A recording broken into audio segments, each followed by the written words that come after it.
ओम शांति। मीठे बच्चे, समझदार मन, अपना पोता में देखो, कोई कर्म इंद्री धोखा तो नहीं देती है। सारे दिन में कोई भूल हो तो अपने आप को सजा दो। प्रश्न: बाप से सच्चा व्यापार करने व ऊंच पद पाने का आधार क्या है?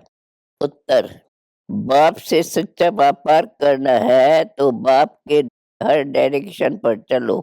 पापा कहते, बच्चे यदि ऊंच पद पाना है तो अंदर में जो भी बुरी आदतें हैं वो निकाल दो। कुदृष्टि, क्रोध आदि से बहुत नुकसान होता है। इसलिए कर्म अकर्म विक्रम की गुह्य गति जो बाप ने समझाई है उसे बुद्धि में रखो। ओम शांति। बच्चे, आत्म अभिमानी होकर बैठे हो। हर एक बात अपने आप से पूछनी होती है। बाबा युक्ति बताते हैं तो अपने आप से पूछो कि हम आत्म अभिमानी होकर बैठे हैं, बाप को याद कर रही है। तुम्हारी यह सेना है, उस सेना में सिर्फ जवान होते हैं। तुम्हारी सेना में बूढ़े जवान बच्चे आज सब है। 80-90 वर्ष के बूढ़े भी है। यह सेना है माया पर जीत पाने के लिए। हर एक को माया पर जीत पाकर बाप से बेहद का वर्षा लेना है। माया बड़ी जबरदस्त है, बड़ी प्रबल है, बहुत तूफान लाती है। हर एक कर्मेंद्री धोखा देती है। सबसे जास्ती धोखा देने वाली कौन सी कर्मेंद्री है? आंखें सबसे जास्ती धोखा देती है। बच्चों को समझाया जाता है, भल स्त्री पुरुष हो तो भी बुद्धि से समझो हम बीके हैं, नहीं तो आंखें बहुत धोखा देंगी। यह भी चार्ट में लिखना चाहिए, सारे दिन में हमको कौन सी कर्मेंद्री ने धोखा दिया है। आंखें नंबर 1 धोखा देती है। आंखें नुकसान बहुत करती है। सूरदास का मिसाल देखा, मुझे आंखें धोखा देती है तो आंखें निकाल दी।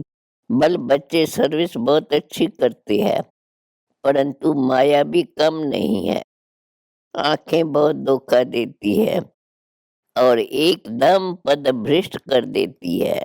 समझो, सियाने बच्चे जो होंगे वो सारा दिन नोट करेंगे कि हमने कोई भूल तो नहीं की। भक्ति मार्ग में भी अपने को चमाट मारते हैं, याद रहे, फिर हम ये काम कभी नहीं करेंगे। वैसे ही इसमें भी जांच रखो। अगर आंखें धोखा दे तो अपने को सजा दो, किनारा कर चले जाना चाहिए। खरा होकर देखना नहीं चाहिए। सन्यासी लोग बहुत करके आंखें बंद कर बैठते हैं, स्त्री को देखते ही नहीं है। वहां पुरुषों को आगे, स्त्रियों को पिछाड़ी में बिठाते हैं। यहाँ भी तुम बच्चों को मेहनत करनी पड़े। विश्व के का राज पाना कोई मासी का घर नहीं है। अभी तुम बच्चे हो संगम युग पर। बाबा कहते हैं संगम के साथ साथ पुरुषोत्तम अक्षर जरूर लिखो, जो किसको भी समझाने में सहज हो। पुरुषोत्तम संगम युग, जब कि तुम मनुष्य से देवता बनते हो। गायन है ना, मनुष्य से देवता किए कौन से मनुष्य? कलयुगी। देवताएं तो रहते हैं सतयुग में, तो कलयुगी मनुष्यों को देवता, नरकवासियों को स्वर्गवासी बनाने के लिए ही बाप आते हैं। यह भी अभी तुम जानते हो। मनुष्य तो घोर अंधियारे में पड़े है। बहुत है जो कभी स्वर्ग को देख भी नहीं सकते। बाप कहते हैं तुम्हारा ये धर्म सुख देने वाला है। बल गाते भी है हेवनली गॉडफादर, परंतु उसने हेवन की स्थापना किया, ये नहीं जानते। और धर्म वाले भी कहते हैं हेवनली गॉडफादर, परंतु उन्हों को ये मालूम नहीं है कि हेवन में हमारा पार्ट नहीं है। क्रिश्चियन लोग खुद कहते हैं पैराडाइज था। इन देवी देवताओं को गॉड गॉडेस भी कहते हैं, परंतु यह नहीं समझते तो जरूर गॉड ने उन्हों को गॉड गॉडेस बनाया होगा। तुमको बाप अब ऐसा बना रहे हैं तो तुमको मेहनत भी करनी चाहिए। अपने से रोज पूछो, मुझे कौन सी कर्मेंद्री धोखा देती है। जुबान भी कम नहीं है, अच्छी चीज देखेंगे तो दिल होंगी खाऊं। आगे तुम बच्चों की कचहरी होती थी, भूल बताते थे। शिव बाबा के यज्ञ से कोई चीज चोरी करना बड़ा खराब है, परंतु माया नाक से बहुतों को पकड़ती है। तो बाप कहते हैं बुरी आदतें जो है वो निकालनी चाहिए, नहीं तो ऊंच पद पा न सकेंगे। बल स्वर्ग में जाएंगे, परंतु कहाँ राजा कहाँ प्रजा।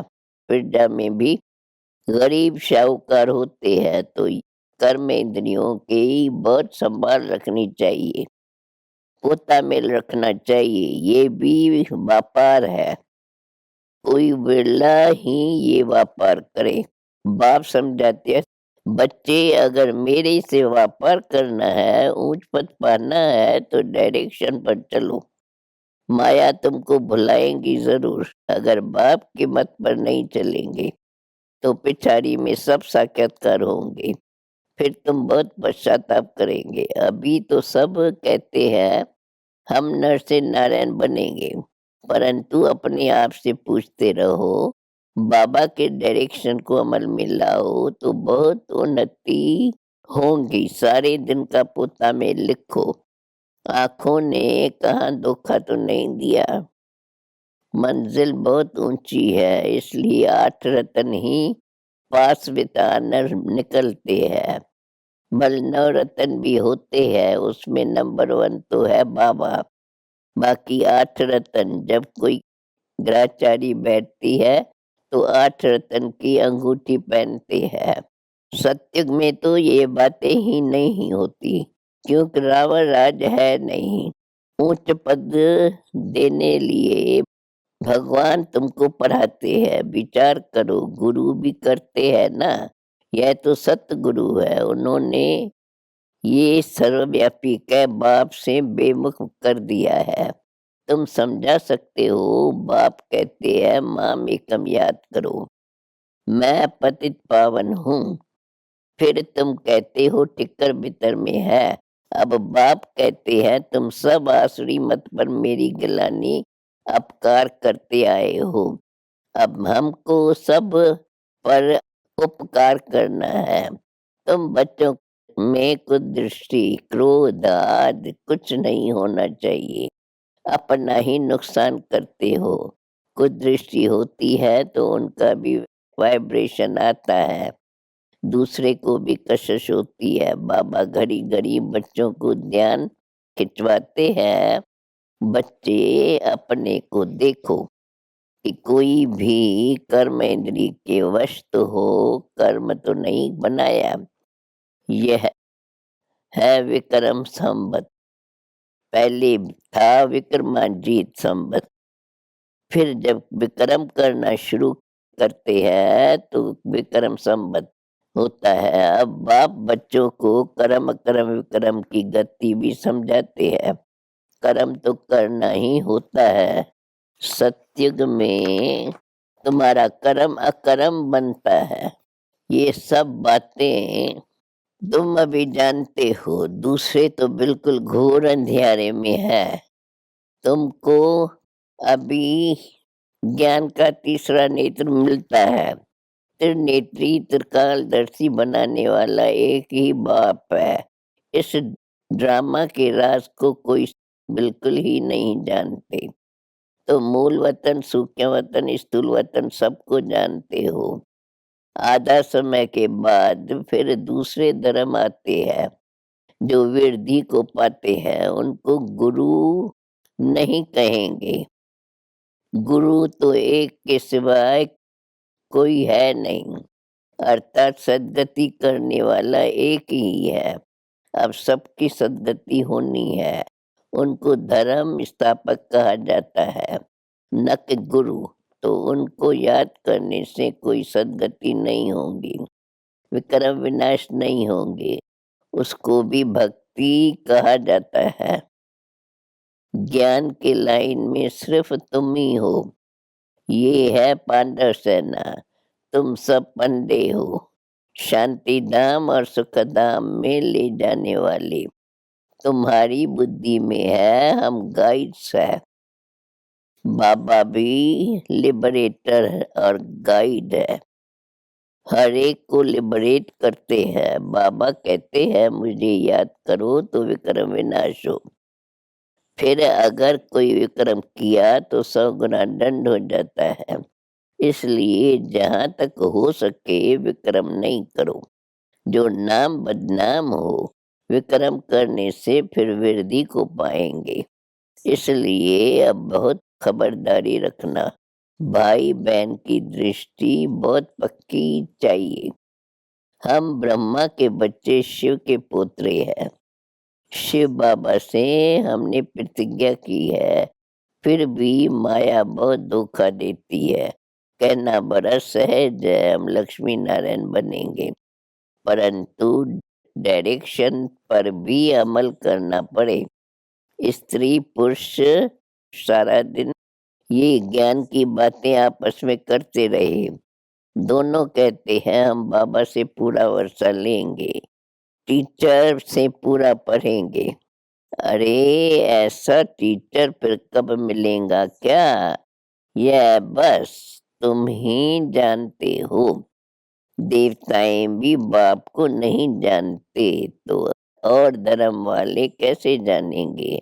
अब तुमको बाबा सारी सृष्टि के आदि मध्य अंत का ज्ञान सुना रहे हैं। यह ज्ञान फिर प्रायलोप हो जाएगा।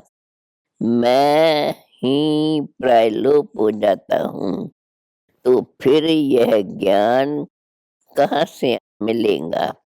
बाबा बच्चों को युक्ति बताते हैं तो सदा याद रखो कि हमको शिव बाबा सुनाते हैं। यह जानते हैं मैं भी शिव बाबा से वर्षा ले रहा हूँ। यह भी स्टूडेंट लाइफ में है। तुम भी मनुष्य से देवता बनने के लिए पढ़ रहे हो। देवताएं होती है सतयुग में, कलयुग में मनुष्य है, उसमें भी अनेक धर्म है। यह बहुत समझने की बातें हैं। यहाँ आते तो बहुत है, फिर भी तकदीर में नहीं है तो कहते हमको संशय आता है। शिव बाबा इसमें कैसे आकर पढ़ाते हैं, मैं नहीं जानता हूँ। अरे शिव बाबा अगर न आए तो भला शिव बाबा को याद कैसे करेंगे? जो तुम्हारे विक्रम विनाश हो, उनकी याद बिगड़ तो विक्रम विनाश हो न सके। फिर सजाएं बहुत खानी पड़े, बाकी भाई पैसे का पद मिलेगा। यह राजधानी बन रही है, राजाओं के आगे दास दासियां भी होती है। बाबा से पूछो कि हमारा शरीर अब छूट जाए तो हम क्या जाकर बनेंगे? बाबा सब कुछ सुना देंगे। नंबरवार तो है ना। यह पढ़ाई बड़ी जबरदस्त है, इसमें कमाई बहुत है। मनुष्य कमाई के लिए कितने हैरान रहते हैं। रात दिन बुद्धि उसमें लगी रहती है, सट्टा लगाते रहते हैं।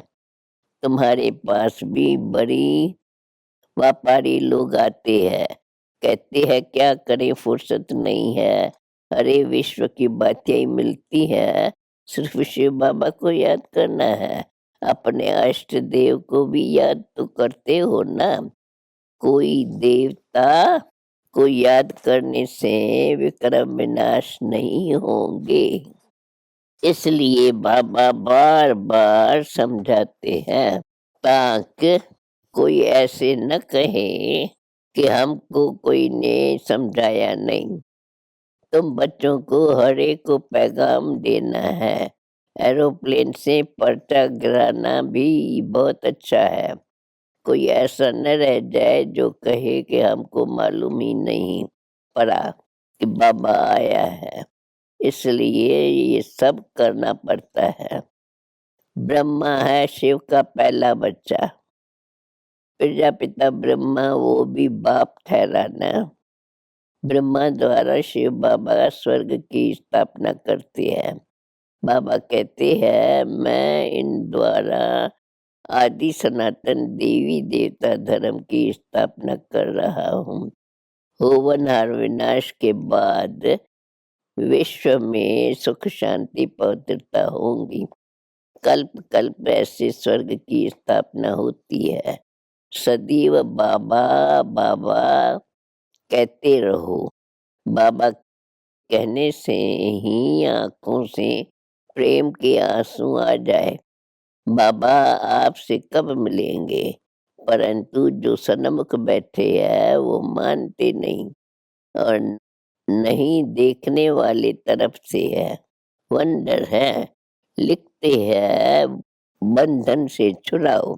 कोई कोई तो बाबा के बनकर फिर माया के बन जाते हैं। फिर पिछाड़ी में याद आएगा मरने समय सबको कहते हैं राम राम कहो। फिर अंत में कशिश होंगी। समझेंगे बाबा की याद से हम विक्रम तो विनाश करें। बाबा कहते हैं मीठे मीठे बच्चे अपना कल्याण करो। बाप की श्रीमत पर चलो। सबको संदेश देते रहो। एरोप्लेन से कोई कोई को पर्चा मिला तो वो जग गए हिस्ट्री सुनाना। सारे विश्व में खास भारत में सुख शांति तो स्थापन होनी ही है। समझा? अच्छा। मीठे मीठे सिकिलदे बच्चों प्रित मात पिता बाप दादा का याद प्यार और गुड मॉर्निंग।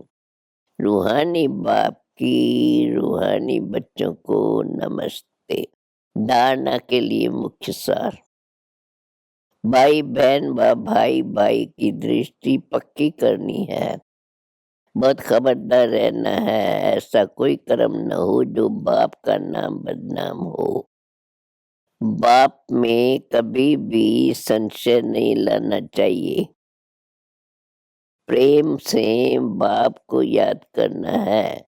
रात दिन पढ़ाई पर ध्यान देकर कमाई जमा करनी है। वरदान सदा विजय की स्मृति से हर्षित रहने और सर्व को खुशी दिलाने वाली आकर्षण मूर्त भव।